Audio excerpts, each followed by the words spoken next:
Բարև ձեզ, ձեզ հետ է Մանուշ Եսյանը եւ մեր հերթական հաղորդումը խոսենք օրենքից։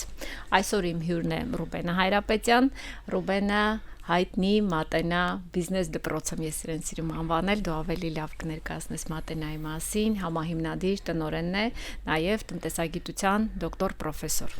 Բարի գալուստ մեր տաղավար, շնորհակալ եմ, որ հրավերը ընդունեցիր եւ այս հնարավորությունը կազրուցենք շատ հետաքրքիր թեմաների մասին։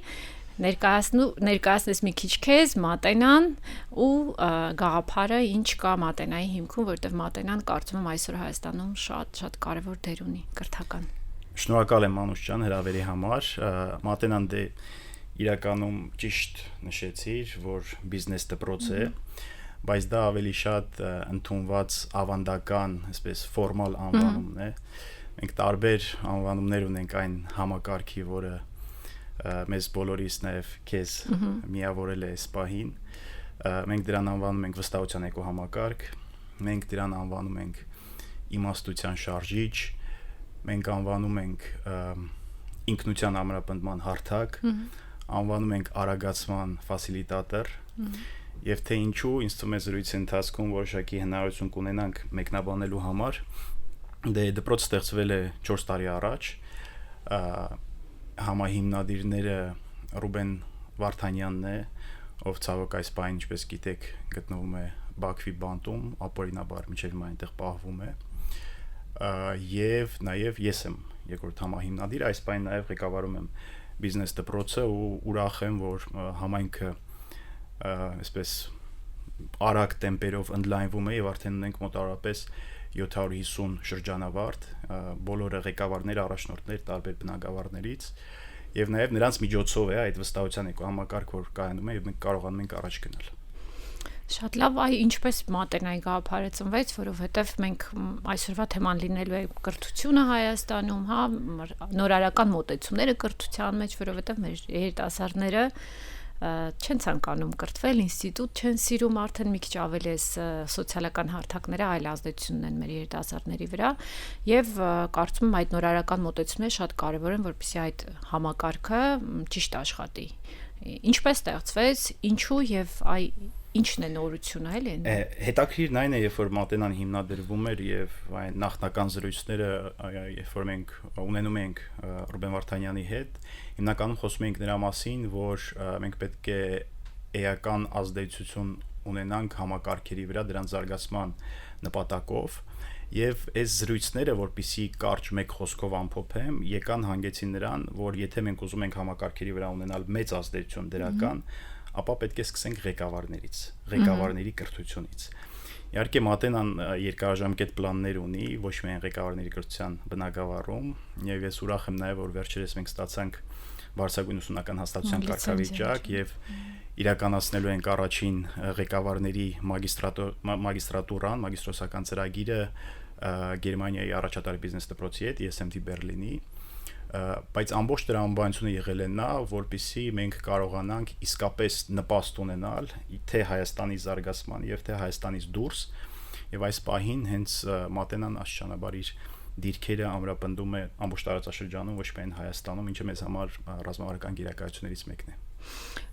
Ես կարծում եմ նորություն չի, որ Հայաստանում առավելապես միշտ դժվար է նոր մոտեցումը, նորարարությունը շուկա, այսպես ասած, դուրս բերել եւ ստեղծել այն վստահությունը, որ գիտեք, ինչ մենք ենք ձեզ տալու, դա մի քիչ այլ է, մի քիչ այլ մոտեցումներով, այլ ձևաչափով, եկեք միացեք եւ այլն։ Դա երկու կողմից է դժվար, իմ կարծիքն է, թե համաձայն չլինես, խնդրեմ, այսինքն եւ դու պետության հետ գործ ունես, որ դու կարողանաս պետության հետ աշխատանքդ կազմակերպես եւ ասես ինչու քեզ տա X հնարավորություններ կամ X ճանապարհներ կամ ճանապարհներ չփակի։ Եվ նաեւ քաղաքացիների, այսինքն դիմորշահառուների, հա, համար, որ ես ուրիշ եմ։ Այդ ճանապարհը ինչպես է կանցել, ովքեր են օգնել կամ խանգարել։ Շատ լավ հարց է եւ իսկապես դժվար է, երբ որ մենք փորձում ենք նոր իրականություն ստեղծել երկրում, ինչու՞ չէ տարածաշրջանում նաեւ արդեն, որովհետեւ իրականում այն նպատակը եւ այն նշաձողը, որ մեզ համար սահմանել ենք, միայնակ հնարավոր չէ իրականացնել եւ դրա համար մասնագիտական այսպես գրականության մեջ կա գոյություն ունի ձևավորող ռազմավարություն կոչվածը, երբ որ դու հասկանում ես, որ միայնակ չես կարող իրավիճակը փոխել, դու ստեղծում ես հարթակ, ներգրավում ես տարբեր շահառուների, գործընկերների, եւ քո ռազմավարության ամբողջ տրամաբանությունը իմաստն այն է, որպեսզի այդ հարթակը աստիճանաբար էվոլյուցիոն կերպով վերափոխվի էկոհամակարգի։ Եվ դրա համար էկոհամակարգերի կառավարումը այս պահին կարևորագույն նաև մասնագիտական բիզնես ուղղություններից մեկն է, որովհետև աշխարհը գնալով դառնում է ավելի բարդ, ավելի խճճված, խաղացողները, այսպես ասած, ավելանում են, եւ նույնիսկ նախկինում այսպես հայտնի այդ վիզիոներական ռազմավարությունը, երբ որ մի մարդ կամ մի կազմակերպություն կարող էր իրավիճակ փոխել, այլևս գրեթե հնարավոր չի դառնում։ Այդ մեկ մարդը պետք է ստանձնի այսպես կոչված օրկեստրատորի ֆունկցիա եւ ինչքան հնարավոր է գործընկերների ներգրավի եւ այդ փոփոխությունները միասին կատարվեն։ Եվ սա այն հիմնական պատճառներից մեկն էր, որ մենք բիզնես դպրոց ստեղծելու փոխարեն իրականում ստեղծեցինք վստահության էկոհամակարգ եւ բազմաթիվ կազմակերպություններ Հայաստանից եւ Հայաստանից դուրս հիմա այդ վստահության էկոհամակարգի մասն են կազմում եւ միայն այսպես է հնարավոր կրթության ոլորտում 2020 թվականից հետո 2026 թվականին որևէ բան փոխել։ Իրավական մի քիչ հարց եմ տալիս, այն իրավական ակտերը, օրենքները, որոնք որ Հայաստանում հիմա գործում են այդ ոլորտը համակարգող, օգտակար են եղել թե ոչ, եւ խանգարել են թե ոչ, օրինակ ցանկացել ենք այս անել, ավելի մեծ գաղափար ստեղծել կամ ավելի մեծ ինչ որ ներդրում կատարել, հա, այդ գործի մեջ չի ստացվել, որովհետեւ այս իրավական ակտերը խանգարել են։ Եվ երրորդը, արդյոք կարծում ես, որ այդ ոլորտում իրավաբանները անելիք ունեն, օրինակ ինչ որ առաջարկով հանդես գալ, թե մեր ազգային ժողովին եւ այլն, ինչ որ իրավական ակտեր, նոր օրենքներ մշակել եւ այդ հարցի շուրջ ինչ կարծիք ունես։ Օրենքները եւ իրավական ակտերը մշտապես կարեւոր են, բայց ես կարծում եմ այս պահին կրթության խորքային խնդիրների ակունքը այդտեղ չէ, որովհետեւ աշխարհը կանգնած է շատ լուրջ տրանսֆորմացիոն փոփոխությունների առջև, այս գերմրցակցային եւ գեր արագ փոփոխությունների պայմաններում ակնհայտ է դառնում, որ կրթությունը աստիճանաբար հետ է մնում որպես մարդկային գործունեության առանձին ուղղություն։ Եվ իմ կարծիքով ապագայում աշխարհի ամենաբեկումնային այս փոփոխություններից մեկը պետք է լինի կրթական համակարգերի ամբողջապես վերափոխումը եւ շատ հետաքրքիր ու Հայաստանի նման երկրների համար, այսինքն փոքր եւ զարգացող երկրների համար նպաստավոր պայմաններ են ստեղծվում այս պահին։ Ես մի օրինակ եմ ուզում բերել, ինչ է կատարվում, հետո վերադառնանք օրենքներին, թե արդյոք օրենքները կարողանում են կարգավորել այս իրականությունը թե ոչ։ Բոլորովին վերջերս մոտավորապես մի կես տարի առաջ Harvard Business Review-ում, որը Harvard-ի բիզնես դպրոցի ամսագիրն է, կարդում էի մի հոդված, որը վերնագրված է մոտավորապես այսպես. ինչպես կարող են տնօրենները օգտագործել արհեստական բանականությունը ռազմավարական պլանավորման համար։ Եվ կարդում եմ այդ հոդվածը, շատ հետաքրքիր մտքեր է գրած, ու այսպեսի մի պարբերությամբ է ավարտում, որ ցավոք այս պահին գործող արհեստական բանականության հարթակները OpenAI-ի, ChatGPT-ին, Gemini-ը, Claude-ը, Grok-ը եւ այլն, ցավոք հնարավորություն չեն տալիս արհեստական բանականության հարթակը մի փոքր հստակեցնել, հատուկ մշակել քո կարիքների համար, այսպես կոչված customized AI ստեղծել, որովհետև այդ դեպքում արհեստական բանականության հարթակը ավելի օգտակար կլիներ տնօրենների համար ռազմական պլանավորման process-ում, մասնավորապես եթե մենք հնարավորություն ունենայինք մեր գիտելիքի իրեն հաղորդեինք, որոշակի ուղղորդումներ տայինք այդ հարթակին եւ այսպես կոչված հատուկ մշակված հարթակ ստեղծել։ Եվ կարդում եմ այսպես ու զարմանում եմ, որովհետև Harvard Business Review-ի հոդված է, ընդ որում շատ թարմ, ընդամենը մի քանի ամսվա, որը կարդում էի կես տարի առաջ, եւ զարմանում եմ, ասում եմ, լավ, այն ինչ որ նկարագրվում է եւ ասում է ցավոք այդպիսի բան էս բան չկա, մենք մատենայում արդեն 1.5 տարի իրականացնում ենք, դու ծանոթ կլինես դրան, Stratena GPT վարժության միջոցով, որտեղ որ արհեստական բանականությունը կիրառում ենք ռազմական պլանավորման մշակման համար եւ իրականում ֆանտաստիկ դեպքեր ունենք ամբողջ կազմակերպության ռազմավարության վերափոխման եւ մենք հատուկ մշակում ենք այդ արհեստական բանականության հստակ հարթակները եղած հիմնական հարթակների հիմքով։ Եվ այս զարմանքի պատճառով ուզում եմ հասկանալ, թե ինչ է տեղի ունենում, ինչու է այսպիսի հնացած ինֆորմացիա Harvard Business Review-ի թարմ ամսագրի մեջ Զրուցում եմ խմբագիրների հետ Harvard Business Review-ի, ընդ որում ովքեր չգիտեն, ասեմ, որ գլխավոր խմբագիրը հայ է Harvard Business Review-ի AD Ignatius-ը, որ հիմա արդեն editor in large է, այսինքն ազատ էսպես խմբագիր է, թամեն հենց կես տարի առաջ էլ մոտարապես դուրս եկավ։ Եվ պարզվում է, որ հեղինակը, որ ուղարկել է Harvard Business Review-ի այդ ամսագիրը, այնքան հերթ է եղել, որ 1.5 տարի անց է լույս տեսել հոդվածը։ Եվ ընդհանրապես այդ պատճառով, որ հին աշխարհում դա սովորական օրինաչափություն էր, որ դու հերթ էիր կանում, որպեսզի հոդվածը հրապարակվի համապատասխան ամսագրում, գեր հնացած տեղեկատվություն է կարդում ընթերցողը։ Եվ ես մտածում եմ հետեւյալը, ասում եմ, լավ, հիմա արդյոք մեր համակարգերը, օրինակ Հայաստանում, մեր օրենսդրությունը, իրավական ակտերը ինչ որ ձևով հաշվի են առնում, թե ինչ է տեղի ունենում աշխարհում, ինչպես է փոխվում, որովհետև խոսքը վերաբերում է աշխարհի առաջատար բիզնես դպրոցի ամսագրին, որը կարդում ես եւ հնացած է։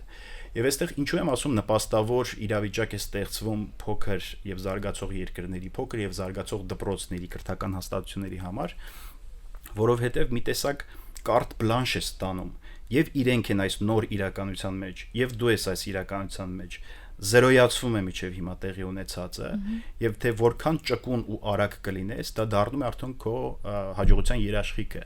Կարճ ասած, եթե 20 կամ 30 տարի առաջ անհնար էր մրցել Harvard-ի կամ Oxford-ի կամ Stanford-ի հետ, հիմա երիտասարդ փոքր կրթական հաստատությունները ստանում են մեկնարկային այսպես չտեսնված եւ բացարձակ իրական հնարավորություններ նույնիսկ հաղթելու որոշակի իրավիճակներում։ Այստեղ շատ հետաքրքիր է, որ այս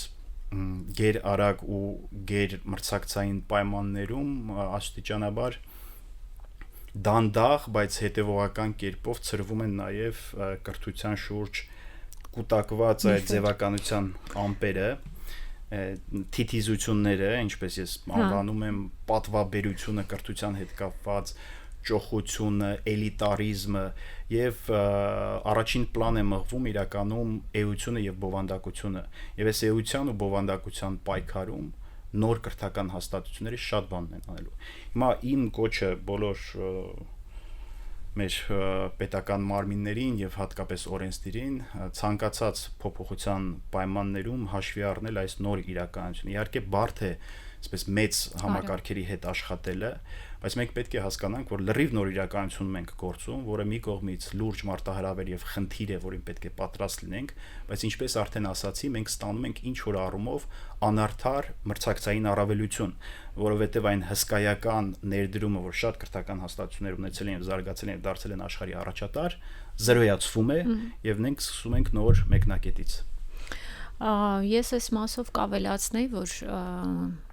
կարծում եմ մեր բոլոր կառույցները, պետական կառույցները, որ որևէ իրավական ակտի նախագծով հանդես են գալիս, ունեն ուղղակի պարտավորություն ոչ թե ձևական քննարկել այդ իրավական ակտերի բովանդակությունը եւ նպատակահարմարությունը նոր իմպլեմենտացնելու, այսինքն այսպես ասած անհրաժեշտությունը, այլ ուղիղ եւ բովանդակային պարտավորություն ունեն քննարկելու այդ ամեն ինչը ոլորտի մասնագետների հետ, ընդ որում ոլորտ, եթե մենք խոսում ենք օրինակ հարկային օրենսդրության փոփոխություններից, կարծում եմ այդ փոփոխությունների փաթեթիկ քննարկման փուլում պետք է հաշվի առնեն բիզնեսի կանոնները, խոսեն բիզնեսի ղեկավարների հետ, խոսեն բիզնես դպրոցների հետ, որովհետև ի վերջո այդ բիզնես դպրոցները, ովքեր որ ուղիղ կապ ունեն եւ առնչվում են բիզնեսի ղեկավարների հետ, կրթում են եւ այլն, եւ այդ կրթության ընթացքում հենց մեր փորձել մատենայում ցույց տվեց, որ բիզնեսի ներկայացուցիչները տարբեր օղակների վեր են հանում խնդիրներ, որոնց հետ առնչվում են, հետեւաբար դպրոցը մատենայի ձևով կամ այլ ցանկացած իրենք ստանում են այդ ինֆորմացիա, հավաքագրում են այդ ինֆորմացիան, տեղեկատվության տիրապետող են, բայց Հայաստանում ցավոք դա եթե իրականացվում է կրումեցու ձևական բնույթ եւ բովանդակային այդ փոփոխությունները ըստ էության տեղի չեն ունենում։ Կա այդպիսի մտադրություն կամ նախաձեռնություն կամ միգուցե հնարավորություն հիմա իրական աշխատելու օրենսդրի հետ կամ ձեր կողմից կա նման ցանկություն, որ պայմանական կարելի է նման ինչ-որ գաղափար գեներացնել, որպեսզի մենք կարողանանք ուղիղ ասել ժողովուրդ ջան, գիտեք ինչ, այ մենք այսքան փորձ ունենք, մեր փորձով մենք ձեզ հետ պատրաստ ենք կիսվել, մեր փորձը ցույց է տալիս, որ օրինակ բիզնեսի SS ոլորտների համար անհրաժեշտ է սա անել, կառավարչական ոլորտների համար անհրաժեշտ է սա անել, որտեղ մենք ունենք այնպիսի պրիմիտիվ իրավիճակներ, երբ շատ պրիմիտիվ բան եմ ասում, այս պայմանական ունենք օրենքներ, որտեղ որ տնօրենը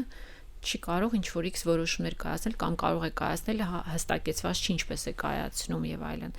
որոնք ուղղակի կարող են ազդել բիզնեսի ռազմավարության վրա, բիզնեսի ինչ-որ բաների։ Հիմա անում են բոլորը իրենց սիրողական մակարդակով, ինչպես քանի օրենք չեն խախտում, անում են այնպես, բայց եթե օրինակ դա կարգավորվի, ավելի ճիշտ կլինի կամ ավելի լավ։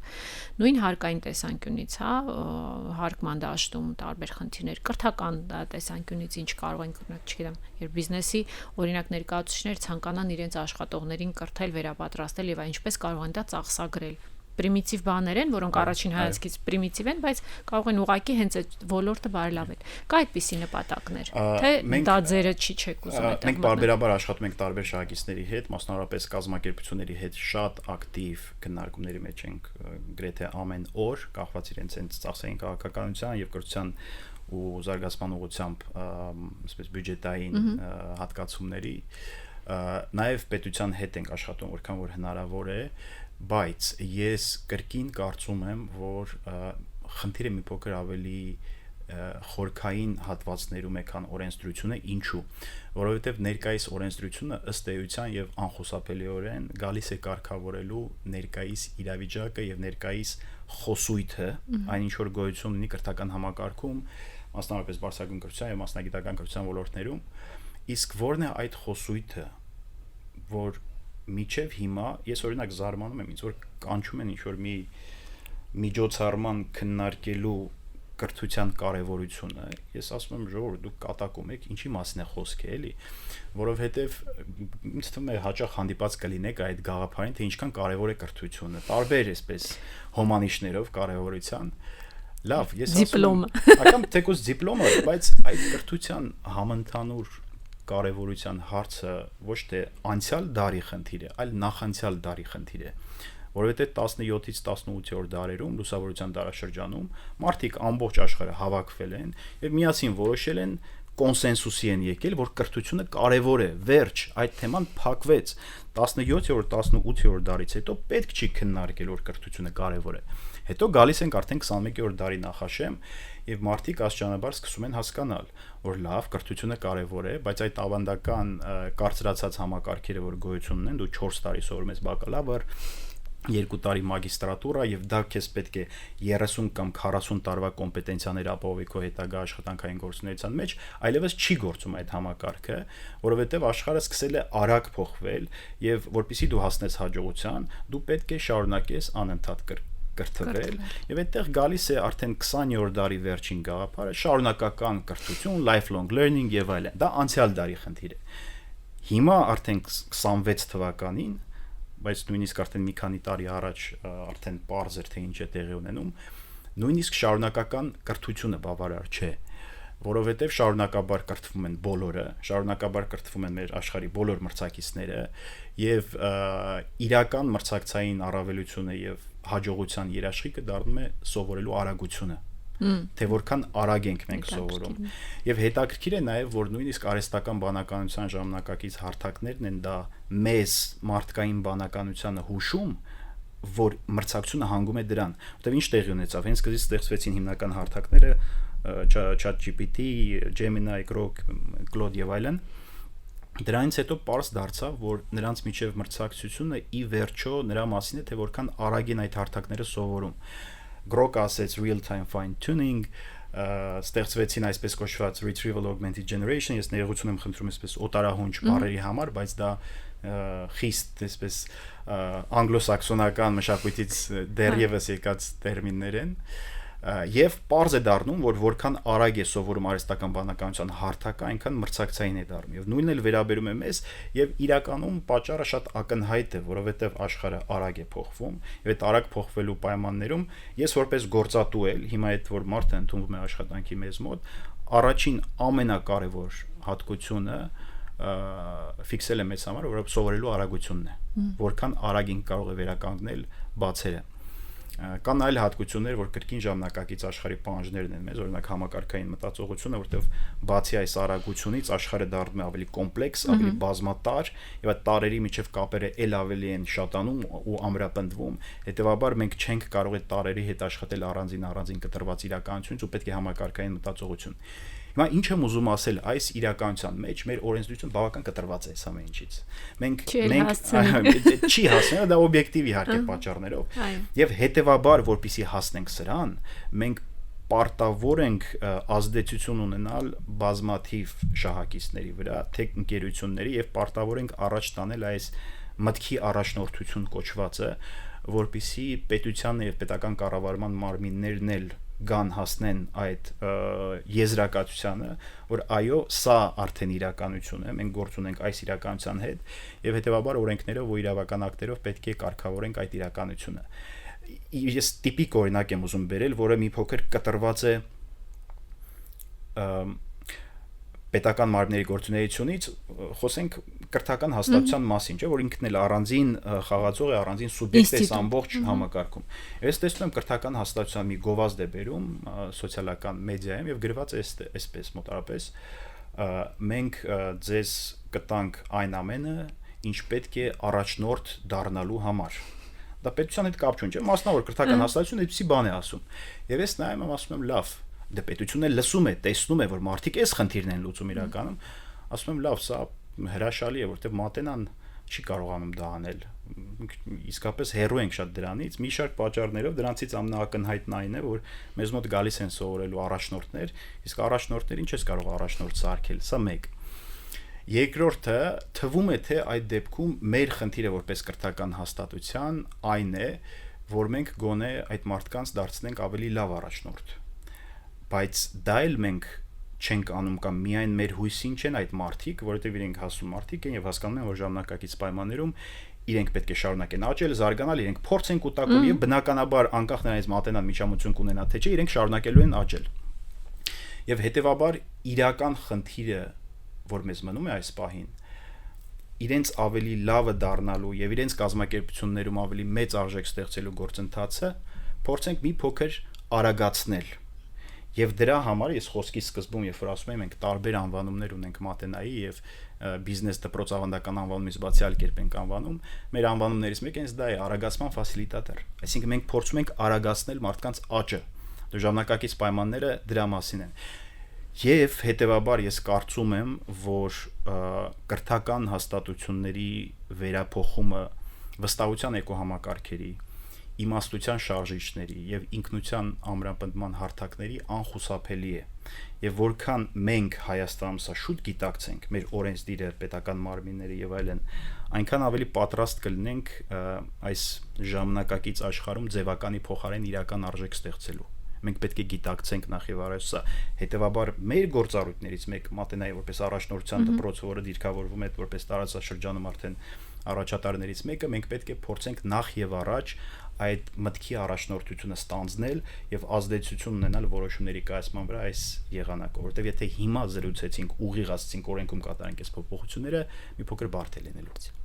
Ну, նաեւ երևի թե անարդյունավետ է լինելու, որովհետեւ միջև այդ փոփոխությունները կատարվեն, արդեն միգուցե այդ փոփոխությունների մեծ մասը արդեն էլ կարիքը չունենան։ Երևի այս մասում այն արագ աճող առնվազն ոլորտների համար կարծում եմ պետք է օրենքները մշակվեն այնպես, որ չխանգարեն այդ արագ զարգացմանը,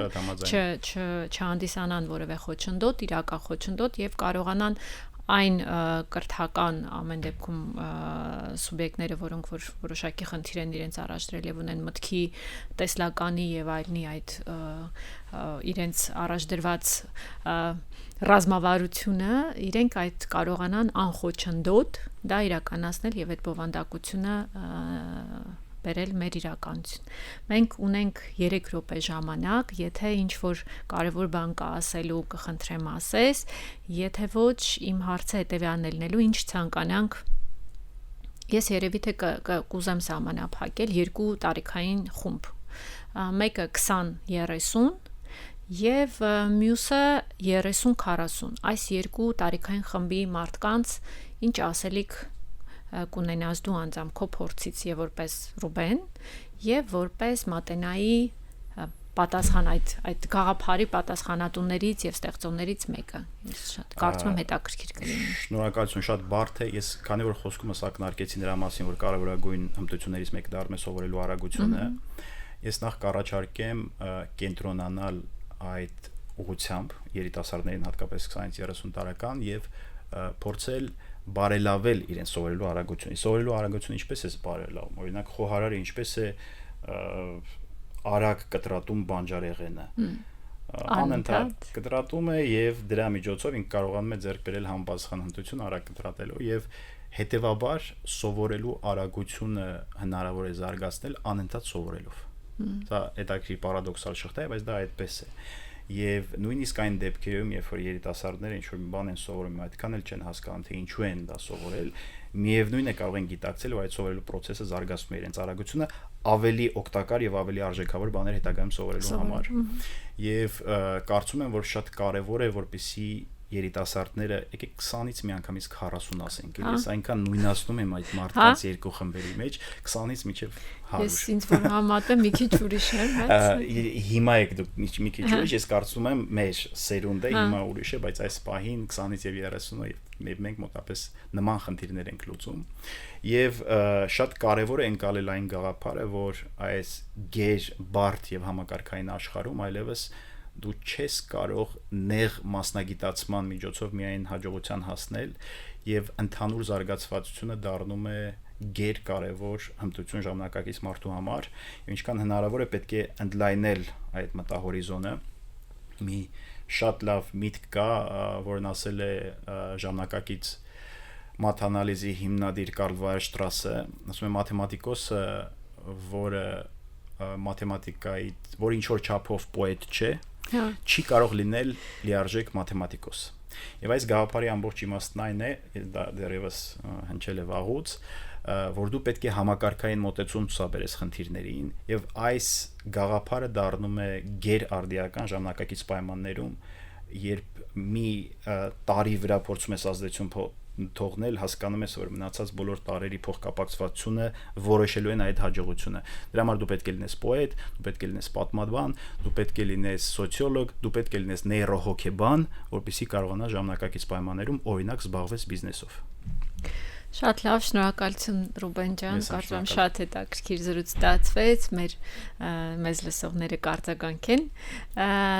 Հաջողություն եմ ցանկանում Մատենային, ես դեռ պլաններ ունեմ։ Շնորհակալություն եւ բնականաբար միասին որպես մեր վստահության էկոհամակարգի կարևորագույն մաս Մանուշ ջան, շնորհակալ եմ։